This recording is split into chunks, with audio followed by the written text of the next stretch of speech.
কিন্তু বিপ্লবোত্তর জামাতের লোকেরা কাউকে আঘাত করেনি, আইন হাতে তুলে নিন এবং আমরা বলেছি বিচারের মাধ্যমে আসামিরা খুনিরা শাস্তি পাবেন। আমরা একটি আনন্দ মিছিল করি নাই।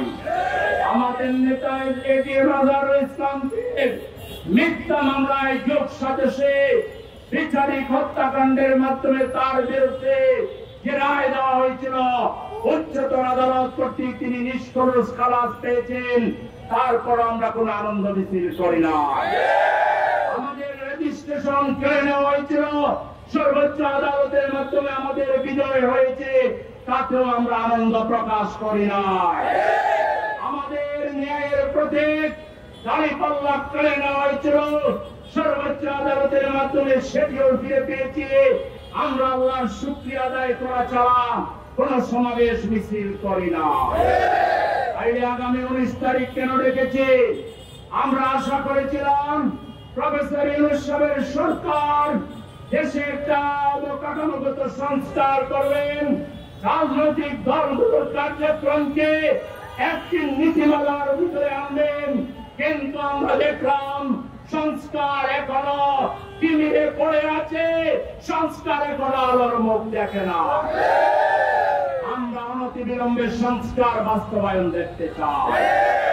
আমরা অতীতের সকল গণহত্যার বিচার চাই।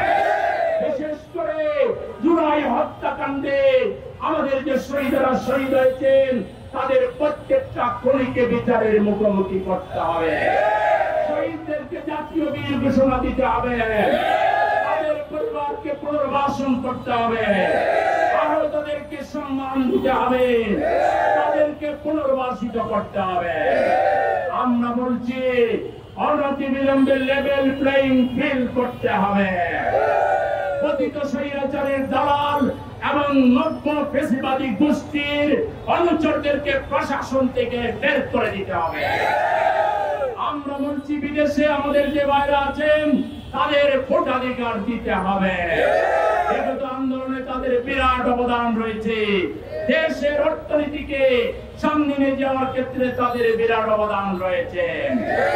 আমরা বলছি এই বাংলাদেশে যে হত্যা সন্ত্রাস খুনের রাজনীতি করা হচ্ছে, এটা বন্ধ করতে হবে। প্রশাসনকে কম্বিং অপারেশন চালাতে হবে। কারো মুখের দিকে তাকাইয়া কাউকে ভয় করে যদি আপনারা বিরত থাকেন, আল্লাহর কাছে দায়ী থাকবেন, আর দেশের 11 কোটি মানুষ আপনাদেরকে লাল সালাম দিবে। সুতরাং অনতিবিলম্বে চাঁদাবাজ, টেন্ডারবাজ খুনিদেরকে গ্রেফতার করুন, তাদেরকে বিচারের মুখোমুখি করুন।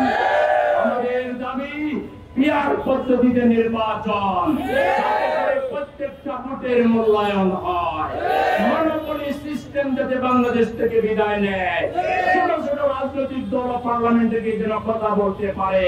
বাংলাদেশে একটা ইনক্লুসিভ রাজনীতি হোক, এটা আমরা চাই। সুতরাং আমাদের এই 7 দফা দাবি অনতিবিলম্বে বাস্তবায়ন করতে হবে, নতুবা লক্ষ লক্ষ জনতার মিছিলের মাধ্যমে সরাসরি উদ্যানকে প্রকম্পিত করে দাবি আদায় করে আমরা ছাড়বো ইনশাআল্লাহ। আপনারা দাবি আদায় না হওয়া পর্যন্ত জনগণের সাথে গণসংযোগ, ঘরে ঘরে যাওয়া, লিফলেট বিতরণ করা, আগামী 19 তারিখের প্রোগ্রামকে স্মরণীয় করে রাখার জন্য প্রত্যেকটা ঘর থেকে শ্রমিক, মজুর, খেটে খাওয়া মানুষ, সর্বস্তরের মানুষকে মিছিল সহকারে সরাসরি উদ্যানে যেতে রাজি আছেন।